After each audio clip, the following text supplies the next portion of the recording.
Hello, everyone. Welcome to this course on installation and commissioning of electromechanical equipment. I am Lu Min from Huagong Power.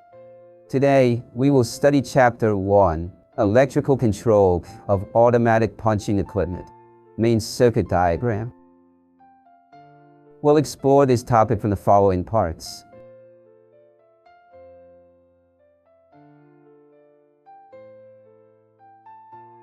We'll explain everything with the help of electrical control schematics. Our main focus will be on Siemens circuit diagrams, but we'll also touch on Mitsubishi diagrams to give you a basic understanding in comparison between different brands. 1. High voltage power supply circuit. First, let's examine the composition and working principle of the high voltage power supply circuit. The power supply adopts a three-phase, four-wire 380-volt system, with the power lines connected to the air circuit breaker QF. After the air circuit breaker QF, the circuit is connected to the three-phase fuse FU1 and simultaneously to three single-phase indicators, which are used to indicate the status of each phase. After passing through the fuse, the circuit splits into three lines: L21, L22, and L23, which are connected to the main contacts of the AC contactor KM1. When KM1 is energized and closes, current flows through its main contacts, exiting from L31, L32, and L33, and then enters the main contacts of the AC relay KA1. Once KA1 closes, current flows from L41, L42, and L43 into the main circuit of the variable frequency drive. The variable frequency drive converts the three-phase power supply and outputs it to the thermal relay FR. The thermal relay FR then conducts the current and finally connects it to the main motor, AC motor, providing the motor with its power supply. 2. Main circuit control loop. First, one phase, L23, is taken from the three-phase power supply to control the main circuit. This phase is connected to the main power knob switch SK1.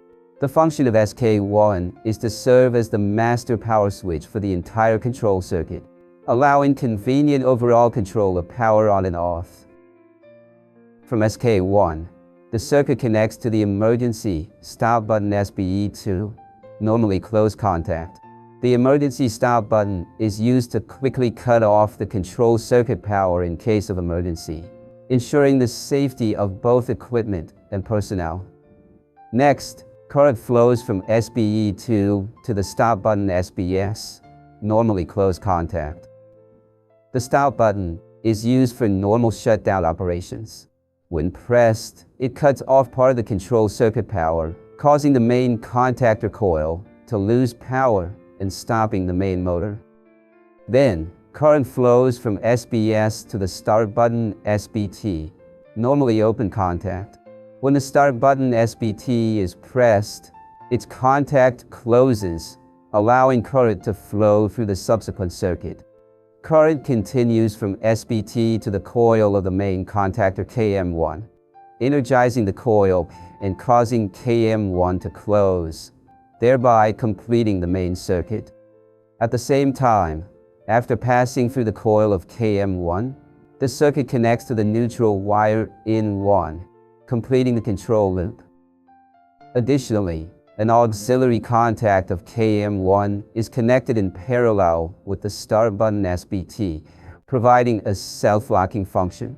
This ensures that after starting, even if the start button is released, the main contactor KM1 remains energized, continuously supplying power to the motor. 3. 24-volt DC power supply circuit. Once the AC contactor closes, one phase, L33, is tapped to supply power to the DC power supply unit, HS, 145 24 volts. Electrical components typically require either DC or AC power. Low-power devices, such as PLCs and HMIs, generally operate on 24-volt DC, so a dedicated DC power supply is needed to provide a stable DC voltage. The DC power supply, HS, 145 24 volts, outputs 24-volt DC, which is distributed to DC power components like the PLC and HMI, ensuring reliable operation of these control devices. 4. Servo motor power supply circuit. A 380-volt supply is drawn from phases L31 and L32, routed through contactor KA2, and emerges as lines L51 and L52. These two lines feed the TC transformer, which steps the voltage down to 220 volts. The resulting 220-volt supply is then delivered to the servo drive.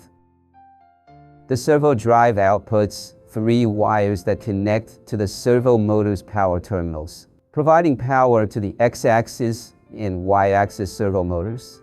This arrangement enables precise control of axial movements on machine tools and similar equipment. 5. Summary. That wraps up today's lesson.